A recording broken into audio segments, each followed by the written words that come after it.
Hey, it's Benji Cole, son of Al Cole from CBS Radio and host of People of Distinction, the talk that gives an in-depth view of some of the most dynamic, intelligent, and successful people on the planet. Run to our website, peopleofdistinction.org for more info, or you can always email me directly at benji@alcoleenterprises.com. And on the line with us today, we have Richard Dew, MD. We're going to be discussing his amazing book, When Sorrow Comes. What can God, you, and others do to help cope with grief? Now, it's available for purchase through Amazon as well as barnesandnoble.com. But people, if you want to gather everything that Dr. Dew has in store, well, do yourself a favor and head directly to his personal site. And that's rdewbooks.com. Of course, the letter R, D-E-W, books.com. There, you'll find more information on Dr. Dew himself, more information on this fantastic book, as well as find the two other books that are available on his site for purchasing as well. People, it's a one-stop shop, okay? Also, just a little treat here, by heading to his website and purchasing copies through there, you also can get an autographed copy. So I'm telling you, Amazon and Barnes & Noble are great, but rdewbooks.com is really the place. Head on over there today and pick up your copies. I do want to take this opportunity and point out that Dr. Dew was brought to our network, People of Distinction, by one of the best publishing companies in the business, Author Reputation Press. So people, listen, if you have a book that you've written and you need help moving it, contact ARP. Okay, they're one of the best in the business to do it. They specialize in taking your literary creation to the next level. Head on over there today and figure out what they can do for you. You can find out more information on them through authorreputationpress.com. And listen, it is an absolute pleasure to have Dr. Dew here on the line. This book is so much bigger than the words on the page, people. I'm telling you, it's a self-help narrative, right? As I mentioned right there in the title, it's going to give you what you need to know. It's a narrative for anybody that's experiencing grief. It's going to help you through your process, offer tips on how to work through them. But even if you're someone that has not experienced grief, this is a fantastic educational resource for you. And because of that, this is a book that I truly believe needs to be on everyone's shelf. And at the end of the day, Dr. Dew is the expert. He's written it. He's done the research. And he's going to be able to articulate it much better than I ever could. So let's bring him here with us. Dr. Dew, first and foremost, welcome to People of Distinction. And thank you very much for being a guest. How are you doing today? Doing fine. Thank you for having me. Absolutely. Listen, the pleasure is all ours, and we're very much looking forward to this. A tough discussion as it may be to have, one that I think is so fruitful and so beneficial and really needs to be done. And Dr. Dew, I know we have a lot of information to cover pertaining to the book, but before we jump into that, I want to learn a little bit more about your background. So please tell us a little bit more about yourself. Primary thing about me is I'm a typical doctor. I have always wanted to be a doctor, went to medical school, went into family practice and practiced for 25 years until my son died. And that sort of changed everything. I currently, I left my practice shortly afterwards, and now I'm the volunteer medical director for a faith-based clinic for uninsured people. Dr. Dew, first and foremost, my sincerest apologies and condolences on the passing of your son. And through such, I'm sure, was a devastating occurrence. For this book and now your process and what you've been able to do, for such a wonderful thing to have come from it. Listen, this is something that we all get to now be rewarded with. Because I know someone like myself who has experienced loss of very close relatives. Every day is a battle, and you never actually get over it, but it does get easier to withstand. And it's an easier process to cope with as time proceeds. But I just want to take that opportunity and really commend you for what you've done here, because I think it is so beneficial to the public at large that now we get to have this. And without further ado, let's jump right in. When Sorrow Comes. Tell us a little bit more about your book. When Brad died, there was very little written about grief. Um, and actually, I sort of had a double whammy. As I was taking care of my dad, who was in the late stages of ALS, Lou Gehrig's disease. Wow. Until one morning, I got a phone call at 4 a.m. that told me that my son had been murdered on his way back from work to his dormitory. 6 weeks later, my dad died. And up until then, nothing bad had ever happened to me. And so then I started coping with it, and it took about 3 years. But at the end of that time, I came out, I think, not a better person, but I came out solid. And I enjoy life. Life means a lot to me now. I'm happy. I laugh. But it took a while to get there. Next question here for you, Dr. Dew. When we're talking about inspiration, now this is a vast rabbit hole that we can go down, but specifically when it comes to your book, When Sorrow Comes, this very easily could have been something that you had written that was almost therapeutic or cathartic for your own process, but then just stayed on your personal shelf. Or maybe even something that you verbally told those around you. But you didn't end there, Dr. Dew. You published the book and you wanted to put it out for the masses, for anyone to be able to receive. Talk to us about what inspired you to do that. Well, shortly after Brad was killed, I became involved with a support group called the Compassionate Friends. This is an international support group for families who've lost children. And I let them help me for about 3 years. And then at that point, I got involved more fully with them, and I've been on their national board. And I've been the chapter leader of the local chapter of this for the last 25 years. And the thing that I found out during that time was there's several common themes that run through everybody's death, and nothing was being said to help correct it. And so I started fairly early on. Well, the main thing people complained about was things people said and did, usually with the best of intentions, that were really hurtful. And I found out that the reason people weren't able to help, they didn't understand what was going on. So at that point, I started giving talks to church groups, lay groups, anybody that asked me, I would give them talks on what grief is and what it's all about. I continued to do that up until now. And then I worked with the Compassionate Friends. I worked with over 2,000 bereaved families. And I found this, it helped me as we went along. One of the things I found that's really helpful in dealing with grief is your improvement accelerates when you can help someone else. And so I encourage people to help someone else. And I tried that, and it worked for me. People, again, we're here on the line with Richard Dew, MD.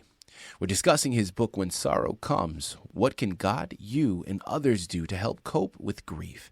It's available for purchase through Amazon, BarnesandNoble.com. But remember to head on over to his personal site, rdewbooks.com, to gather more of what he has available. You know, Dr. Dew, next question that I'd love to go into, and really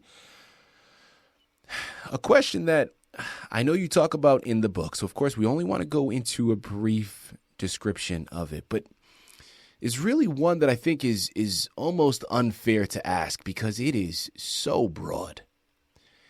And as I mentioned when we first began this interview, when we're talking about grief, that spectrum is wide, right? And of course, it is as unique as the individual.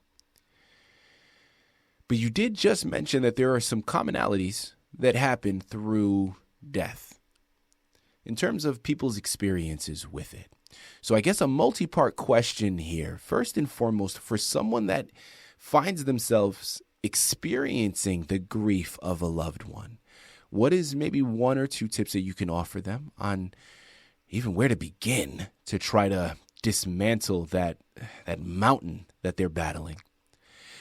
But then also, I think a very, very good thing that you brought up as well, for the community around those individuals that are experiencing that grief. You mentioned that there are certain things that people say that aren't helpful and that they also need to be mindful of. Now, again, I know that this is a loaded question here, but please try to entertain myself, my listening audience, and tackle those two concepts for us.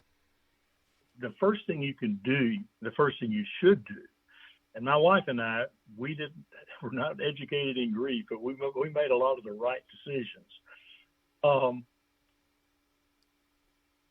Improvement is not going to come automatically. And so early on, you need to make the decision, I will not let this destroy me, my marriage, or my life. And then start working on what can I do? Coping with grief is hard work. It's not something that just happens. If you wait for it just to happen, usually it never does. So the thing I found, I read everything I could get my hands on. Some was good, most wasn't. The thing that helped us most was working with the compassionate friends. I was not a support group person. I thought support groups were for people who couldn't handle their own problems. Then all of a sudden I found I had a problem I couldn't handle. And so we started working with the support group, and basically they tend to fill in the gaps that our friends and relatives and acquaintances leave open. So it's really helpful if you can find a good support group to work with. That was one of the more helpful things that you can have. Mm-hmm. Then, as far as what people say, there's a myriad of those, and they usually said with the best of intentions. So often, if you are a faith, if you have a faith, people will say, "Well, that was God's will." It was not God's will that Brad should be murdered, right? And I could not accept that. And it didn't help for people to tell me that. And then other people will tell, well, you will be a better person because of this. That made me really angry. I am a better person, but it didn't take Brad dying for me to become a better person. I think I could have done that on my own. Yeah. So you have to be real careful about what you say, because it's going to be taken wrong a lot of times. And these people are very sensitive to what we say and do. One thing that would be helpful is when you're talking about what can you do to help other people, and there are two things. Is one, you can't do anything in absentia. You've got to be there. So you can't abandon them. And secondly, the thing they need to do most is to be able to talk about their loss. And very few people are willing to listen. That's where the support group comes in. They will listen. Right. But most people might listen, a time or two. But a lot of times you need to say the same thing multiple times, and they just get tired of hearing it and drift away. Yeah. I love that. I absolutely love that. And again, Dr. Dew, being someone, what I can see already happening, and I know that my listening audience can agree to this, is it's now causing me to go back and reflect on my own dealings with grief and my own dealings with loss and the process that I had. And listen, I love the first thing that you said in terms of having a support group. People, that support group may be an actual group that you go to, or it could just be those loved ones and the family and friends and those around you, right? Because I didn't attend meetings in that way, but I was very fortunate with my own dealings with grief that I've always had a very solid foundation, right? The circle that I keep around me and have kept around me has always been very open and articulate about expressing emotions, thoughts. And that was something that I know for me just spoke volumes. And when you were very lucky. No, You were very lucky. I understand. Yes, absolutely. That's rare. Right. Yeah, no, absolutely. And believe me, I did not take it for granted. I knew how blessed I was to be in that position, to have that support around me. But this is why I'm saying, Dr. Dew, I think what you brought up in terms of having that support system speaks volumes, because I think it is an integral part to really working through and processing everything. Because a lot of times, if you don't have that group to rely on, you keep things within yourself, thinking that maybe you're going to be able to do it yourself. And listen, I'm not an expert, so I can't say that there are people out there that can't do it themselves. But what I do know is I would not have been able to. And having that support there was such an integral part to working through and processing my anger, processing my depression, and all of the other thoughts and emotions that I was going through at that time. And it was such a valuable, valuable resource. You know, Dr. Dew, as we're switching gears here, I know there is something that you had mentioned. People, if you go online and you search Victims of Drunk Drivers Memorial Wall, there is a poem, because you also have a poetry book as well, which we'll plug in a second, but there was a poem that was represented there. And I think that this would be a wonderful opportunity if you have that readily available. We would love to hear it. Yeah, this one I have memorized, but it's applicable not just to someone who was killed by a drunk driver. It's primarily to anyone who has experienced the sudden or unexpected or violent death of a loved one. Mm-hmm. And the title of it is An Ordinary Day. It was just another day. No one special came. Nothing unusual happened. The evening was the same. Just an ordinary day. Then the telephone rang. From that moment on forever, everything was changed. Such a short poem, but carries so much weight. Thank you very much for sharing that. Listen, people, when you head on over to his website, rdubooks.com, you're going to be greeted by, as I mentioned, 2 other books, one of which is a poetry book. So we have, of course, When Sorrow Comes. That was the anchor for today's interview. But there's 2 other books that you're going to want to check out. One is called The Other Side of Silence. And then the next is called Rachel's Cry, A Journey Through Grief. Dr. Dew, we have a few extra minutes here. Please go into one of your titles. Well, the Rachel's Cry was the poetry book, and actually I started it probably within a week of when Brad died. Wow. I had never written a poem in my life. I'd written a lot of silly limericks, but I'd never written a poem. But I have always read poetry, and for some odd reason, I started writing poems, and it seemed to kind of get some of my demons out of me, and it helped. And however I was feeling at the time, I would just jot a poem down about it. Eventually, I published the poetry book. And the thing that just blew my mind is it's since sold about 6,000 copies. And I have several hundred letters from all over the country from people saying this really did help. The inspiration for that came from outside of me. It didn't come from me. I'm just glad I could do it. Yeah. Of course. Listen, it's no shock to me on how well that book has sold, because as your readers have already told you, your words speak volumes, and they're able to reach a place that so many people can relate to. Listen, you all know what you have to do. I'm going to say it for you again. I know I don't have to, but I'm going to re-impress it for you one last time because it's that important. I think it needs to be said again. We're here on the line with Richard Dew, MD. We finished discussing his amazing book, When Sorrow Comes. What can God, you, and others do to help cope with grief? It's available for purchase through Amazon, Barnes & Noble. Head on over to his personal site, people. I'm telling you, you will not regret it. rdubooks.com. Pick up the other 2 titles that we had just mentioned, Rachel's Cry and The Other Side of Silence.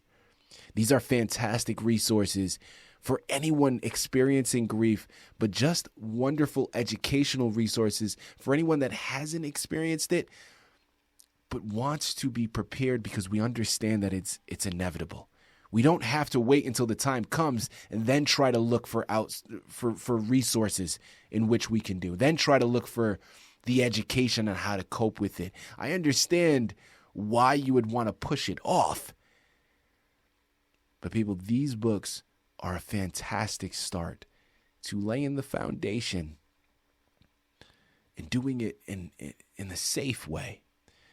Because when you're experiencing grief, there's a lot of left turns that can just come up that maybe you weren't experiencing and you never thought that you could even take it there. Grief has a way of working on you a little bit. Dr. Dew, this has been an absolute pleasure. All right, a true honor. I really do mean that. Thank you once again for being a guest on People of Distinction. Thank you. I enjoyed it.